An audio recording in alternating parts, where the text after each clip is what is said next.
What's up guys, Alan Brock here. I'm wearing an ironic shirt so you know the video is going to be good. Before we get started, be sure and smash the like button because the comment section and the thumbs down for this video, woo-hoo-hoo, it's going to be fun. So let's jump into this very off-topic video and I'll tell you why in the year 2018 I'm making a video that is disproving the earth is flat. It's not, that part's not ironic. I'm actually making a video proving we live on a globe. So where did the idea for this very off-topic video come from? August 21st last year, 2017, the eclipse came through my hometown and I did a completely innocuous video of it. Honestly, I just needed to make some content to get on the channel. I have a pretty sweet telescope set up, attached a camera to it, recorded the video. Honestly, didn't put too much time into putting it together. Put it on YouTube, and the first of all, the views got just tons of them for my standards, like 15,000 in the first week, which I know that's small for some channels, but for me it was a big deal. And then the comment section, though, is what really blew me away. All these people accused me of being paid off by the government to make a video, accusing me of doing CGI, because the earth is in fact flat and eclipses can't occur from the moon and the sun. I was blown away. I knew flat earth people existed. You'd heard interviews from intellectual luminaries such as B.O.B., Tila Tequila, and Kyrie Irving. Just real scholars of our time saying the earth is flat. So I knew it was out there, but I didn't know the extent it was out there. So I was fascinated by it. So in the months since then, the 8 or so months since then, I have jumped deep in the rabbit hole. I know like who the top flat earthers are. I know their theories. I know their arguments against the globe earth, and I'm here to destroy those theories with very simple observations that you can make. So it was my goal to just take things you can do by going outside very easily, no complex math, anything like that, just to show you guys that yeah, we actually do live on a globe. More so this video though, I'm not actually showing things that prove a globe earth. I'm mainly just destroying the flat earth because I think it's fun. So let's just get started where this all started. I want to show you the pictures from Eclipse Day, the series of images I took and how I accidentally photographed the moon in front of the sun. I'll get more into why it was an accident in a bit, but a few things that this disproves from the flat earth, and I'll go over this more later. But basically the flat earth doesn't believe that the moon is a physical object. It's more like an orb that produces its own light. Pretty easily destroy those arguments. So yeah, let's just jump into Lightroom and we'll get started. Okay, so let's jump into Lightroom real quick with what started it all, and that is the photos of the eclipse and why this is important for disproving what flat earthers say. So I've got a lot of comments on the original video saying it wasn't the moon that was covering the sun, it was some kind of orb or something like that. I have no idea why they thought it was an orb, but anyway, I photographed the moon accidentally, and I'm going to show you how I photographed it accidentally. So you can see the series of images here that I put together for the time lapse, and it's eclipsing, goes into totality, and then comes out. I want to concentrate on right before totality here. So let's jump into the develop settings, and you'll see as far as editing goes, these have not had much editing at all. I just want to show you. So I'm not accused of Photoshop here. Okay, here is the original image and the edited image. All I did was gave it a smidgen of exposure, reduced the contrast, up a little bit on the highlights, and a little bit of clarity to bring out the sunspots. Anyway, that's not important other than to show you that these are not Photoshopped. So right before totality, let's see about that. Now you'll see here that I am I'm bracketing shots because I want to make sure that I'm getting all the detail. So up in the upper left corner here, you'll see that there's my normal exposure, and then underexposed and overexposed. So three stop brackets. Well, this was the last shot before totality. So my next shot has the same exposure settings, 50th, 100th, and a 25th of a second, and I get nothing. It's pitch black. And that's because my setup, I've got a a solar filter on it, but everything's happening so quickly that I don't think about that.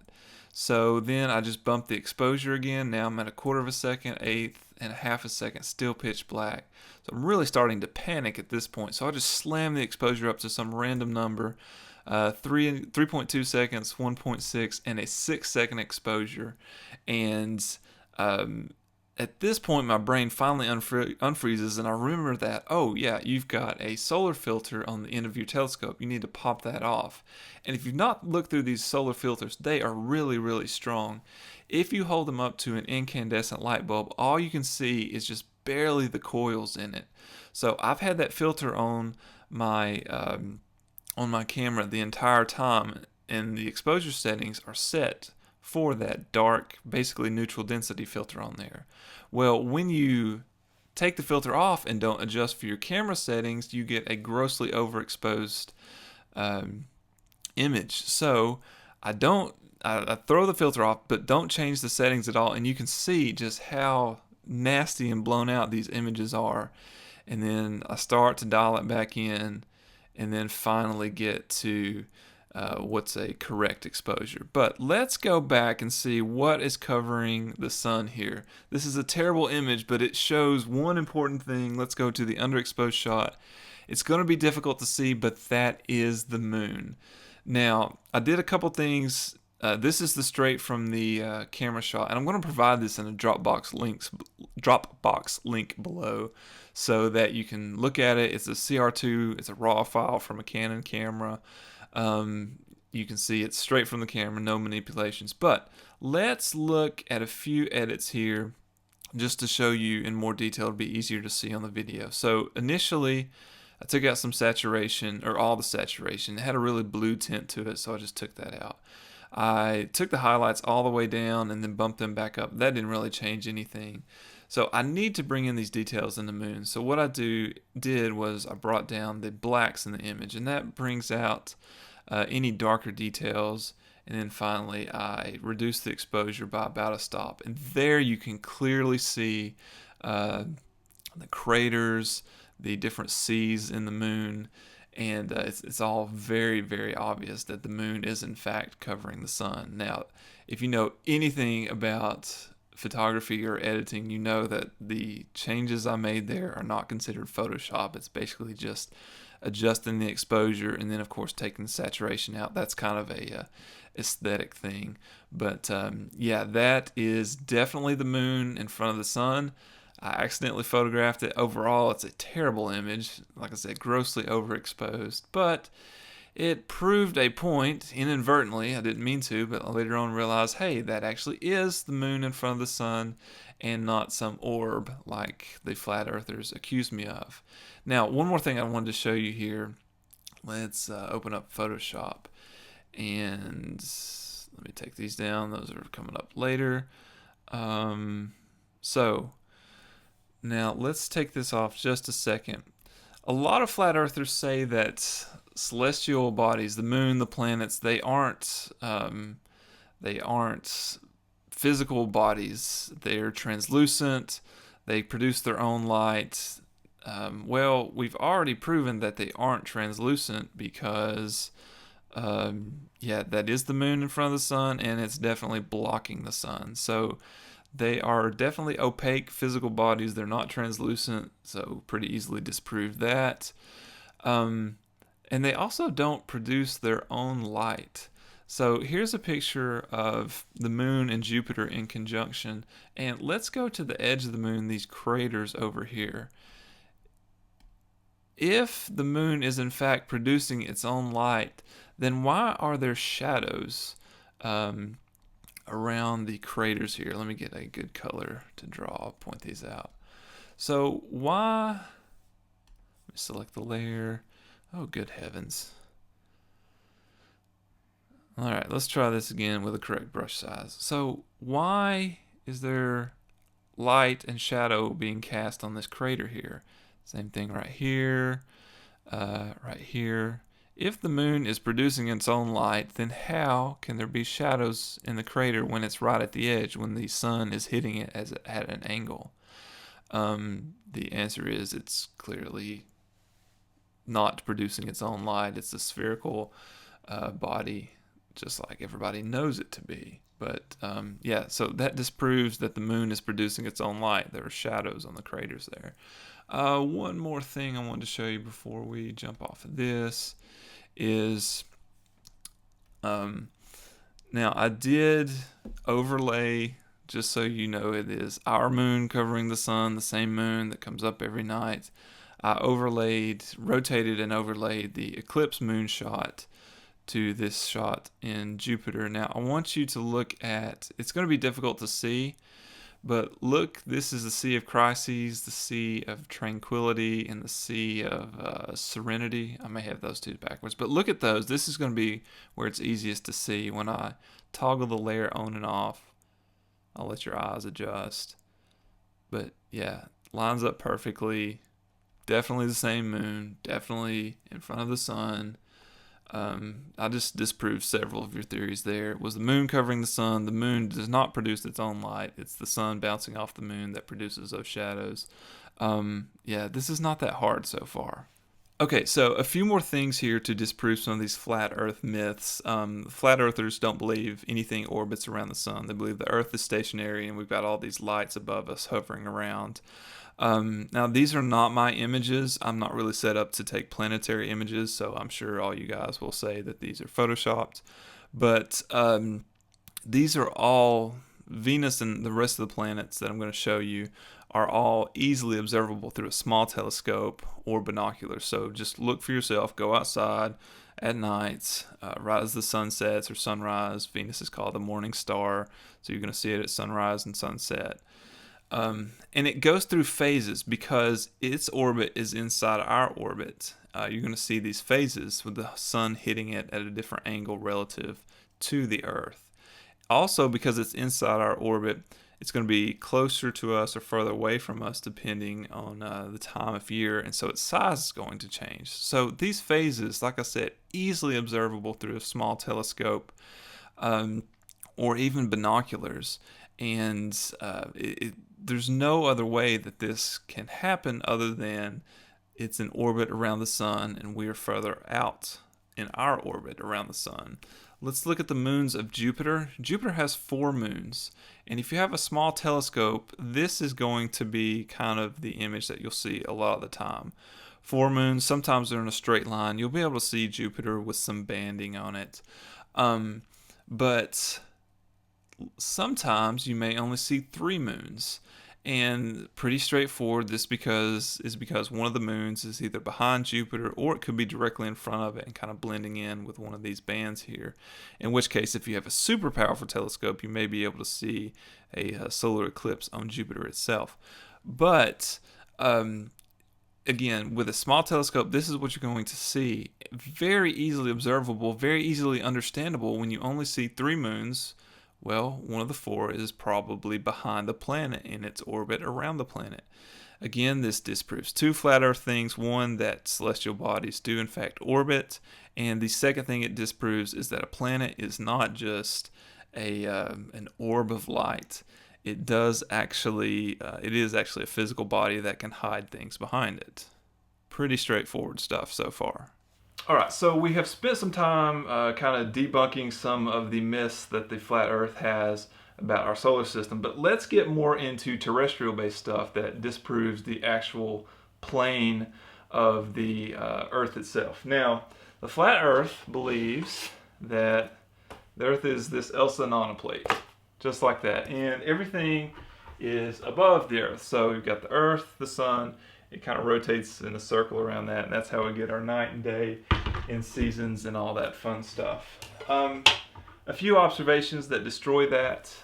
First of all, now this observation is pretty easy to make, but you may need the correct time of year and the location. I'm fortunate in that I live in an area where we've got mountains to the east of us. So what I want you to do is, typically this works best in the summer where there's some pop-up storms, and the reason that it's important that mountains are to the east of us are in the summer months. Sometimes we can get those pop-up thunderstorms and the mountains kind of ramp up the clouds to the east of us, and you get these huge cumulonimbus clouds with your typical anvil shape, flat at the top and then curving in.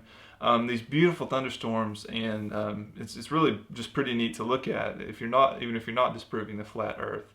But what happens is that as the sun is setting, if you catch it right, you've got this 30,000-40,000 foot tall cloud, and as the sun sets, you will notice that the clouds get dark from the bottom up. Now, I'll throw in a set of images that I took at my niece's birthday party last year. I wish I would have been taking them with more than a cell phone, but it's all I had at the time. But there was a thunderstorm off to our east, sunset to the west, and as the sun dips below the horizon, the clouds get dark from the bottom up. Now, this is very easy to prove with basketball, not the flat Earth. Basketball, a source of light, and some imaginary clouds on a wall. As the sun, in this case your flashlight, goes below the horizon, it darkens the clouds from the bottom up. That's very easy to understand and something that's impossible with the flat Earth, because in the flat Earth the sun never goes below the horizon. It's never on the bottom of the Earth. So clouds cannot get dark from the bottom up like they do here. Now, like I said, that's a simple observation. You may need to wait until you get some pop-up thunderstorms in the summer. It helps if you have mountains to the east like we do, where the wind kind of ramps those clouds up into the sky. But yeah, it can only get dark from the bottom up with a globe Earth. So flat Earth, destroyed.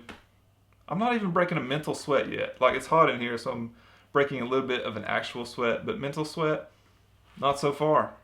Okay, so let's talk about a few more things along that same vein. Like, I feel that most of the flat Earth could be disproved and you guys would have a full understanding of the globe if you would just go outside. Just spend a little time outside. I know you like to say you do research, which involves watching YouTube videos, but that's not research, including watching this video. This video is not actual research. I'm just showing you some things you can do to go outside and do actual research. But times to be outside, sunrise and sunset, those are going to be the toughest to explain for flat earthers. A few more things around sunset and or sunrise. Clouds. How do clouds get illuminated underneath? If you're a landscape photographer, around sunrise or sunset, you hope for these very high clouds. Clouds are high above the globe. As the sun is rising on the horizon, it's very low, so it actually gets up underneath the clouds and can illuminate them, giving you very explosive colors. There's no way, where's my flat earth? There's no way that that can happen when the earth is constantly below the sun on the plates. Sunlight can't get underneath the clouds to illuminate them. They say that the sun is about 3,000 miles above the earth. We'll get more into that in just a second.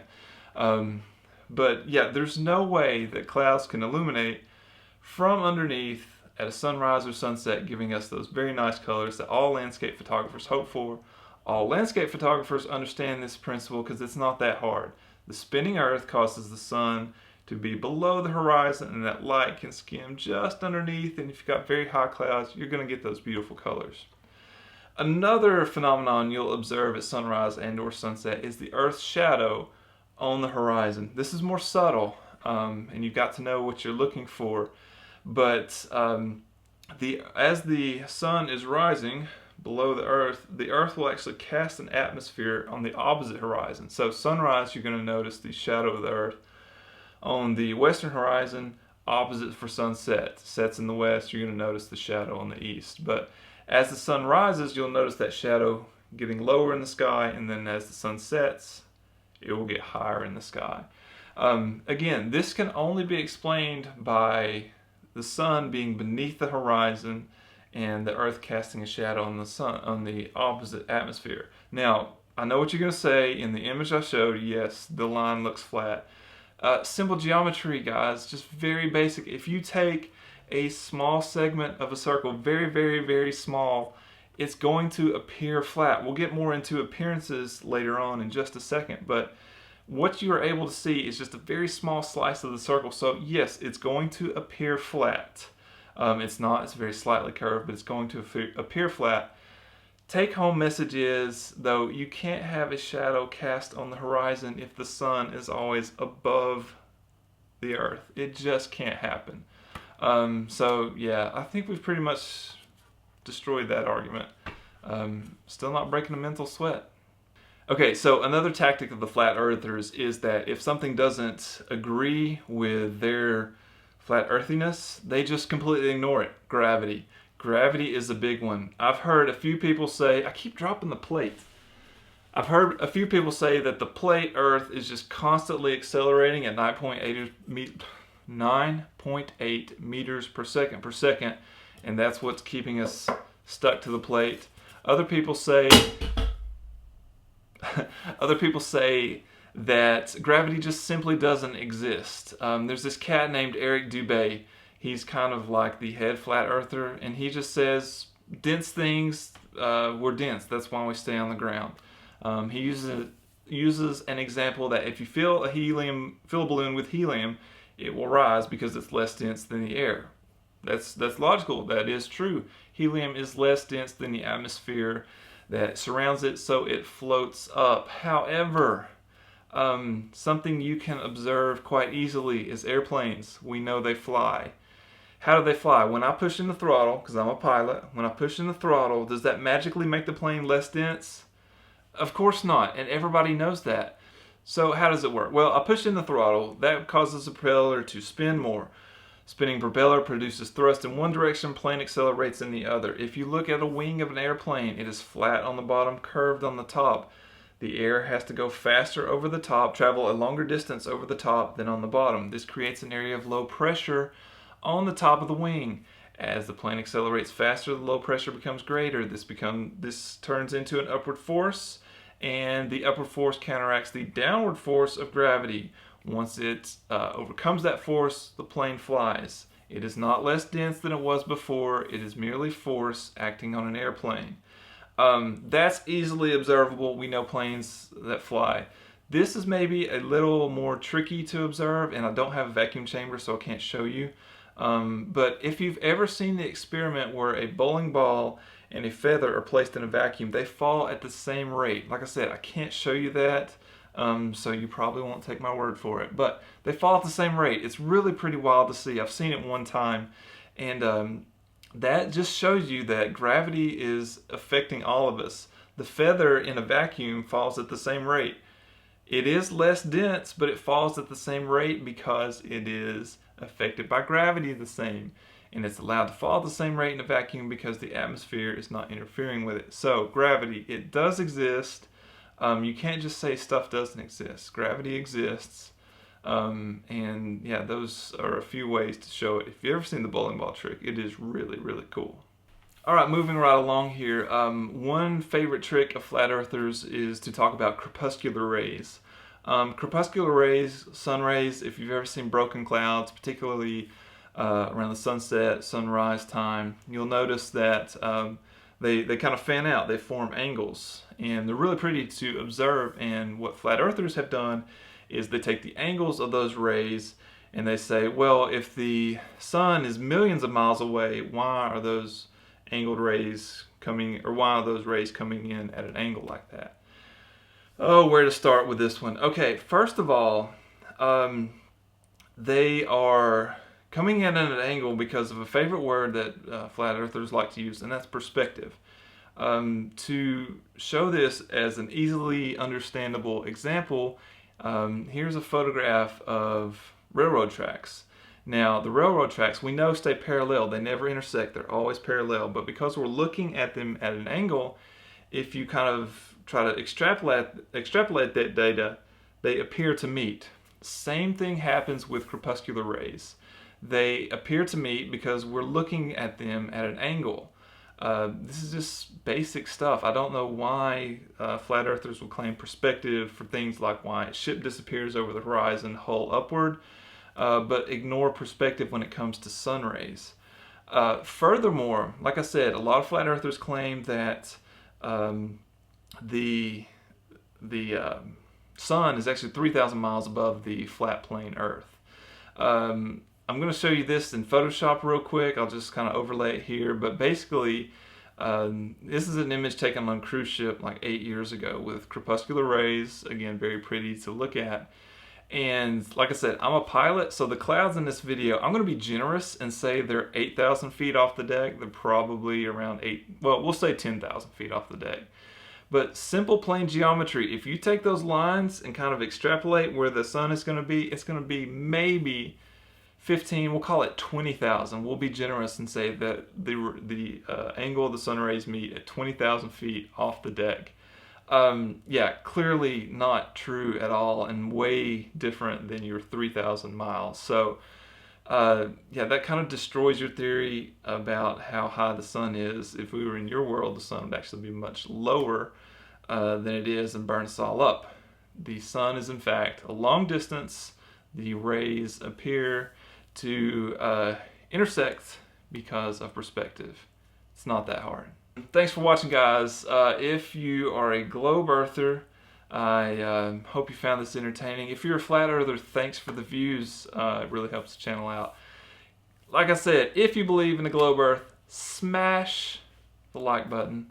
Give me a thumbs up. I'll get back to large format stuff next Monday. We're going to talk about scanning some ectar, one of the most difficult things in photography to do. But thanks for watching. Give me a thumbs up. See you next time.